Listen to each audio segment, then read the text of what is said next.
Okay, here's what I need for my final steps before packaging. I need some pro polishing pads, the white pads, to give it a final polish. I need two to go in with the customer's order, along with some business cards also to put in there.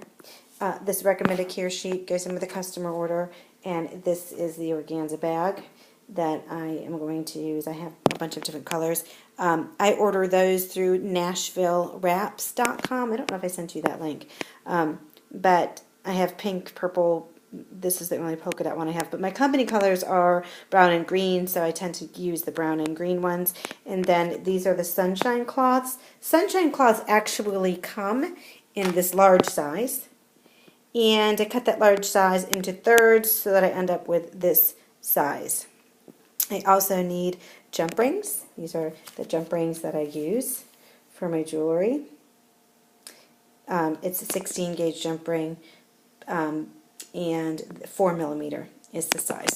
And then the higher gauge you go, like if you went with a 20 gauge, it would be a thinner jump ring. So the higher the gauge of the silver is, the thinner it is. So that's why I use a 20 gauge to stamp on. If you go to a higher gauge, you get a thinner disc, and it's easier to bend. So, and then I have, in this case, the customer wanted an 18-inch necklace, so here's a package of 18-inch chains.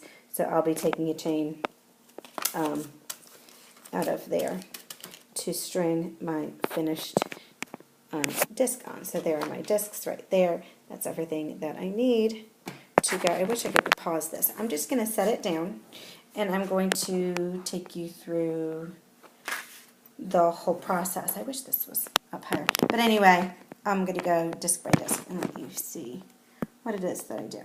Okay, so I'm going to need to give it a final polish, and then I usually put it right onto a third of a sheet of that sunshine yellow pad that I use to set myself up just to be nice and organized. And actually I have two orders, so I'm going to set up two yellow pads. One of them has 3 discs, that's the Tristan, Amelia, and the cross, and the other one was just a single disc, but it didn't have, so I'm going to set that one up there.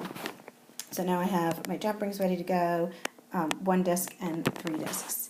I also am going to take out my chain so that I know which order is getting the chain, because that way I don't mix anything up.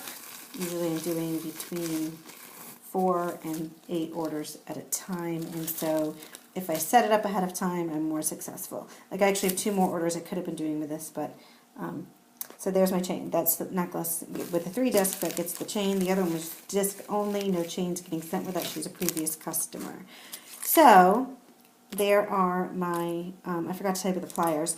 There are my discs. These are the flat pliers that you use to open and close your jump rings, and I'll show you how to do that in just a moment, because you do have to open them and then close them in order to get them onto the disc. So I'm going to start with, and I'm just going to do 1 disc at first, and I'll show you, I'll stop and do the rest on another. So you take your disc, and you're going to take one of your Pro Polish pads. This, of course, isn't going to go to the customer because you're going to use it right now, and you're going to flatten. You're going to either do the back or the front first, so you're going to give it a good polish. It's tarnished always. No matter how much you polish these, you're never going to get all of the black off because they're constantly oxidizing, being exposed just to the air. So I tell my customers, go ahead, I shower in my jewelry, I sleep in it, I exercise in it, and I don't have to clean it that often. It's actually almost, the more you wear it for some reason, the less tarnished it seems to get, which I don't know if that's just in my head or what. All right, so I've polished it, and then I like to give it, I put it on the clean side, and I kind of rub. And then I'm going to take it a square. I take the sunshine cloths too, and I cut them into squares. So I cut the thirds into halves, and so that I have small squares to use also to give them a final polish. And I'll rub it between the sunshine cloth and get that nice end polished up. So you can see you've got a nice polish to your disc. It's going to go onto that necklace, so I'm going to put it onto that pad. All right. Trying to think if this is a good place to pause and then polish the rest and then jump ring. And I think that is probably what I'll do. That way I can show you, get this a little bit higher so that I can get more space and so I can show you the jump ringing easily. So I'm going to pause here. I'm going to polish my other discs, my other 4 discs, and put them where they belong, and I'll come back.